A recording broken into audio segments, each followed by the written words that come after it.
Pour baking powder into the toilet tank. I discovered this method by accident when I mixed up products. Now I use it regularly. Get a small bowl and pour in an entire packet of baking powder.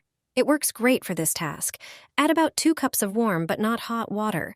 Stir the mixture. Cut fresh limes in half and squeeze the juice straight in. Lime juice is antibacterial and antifungal, and it also dissolves limescale and soap scum. Mix everything again thoroughly. You'll get a slightly fizzy, citrus-scented mixture.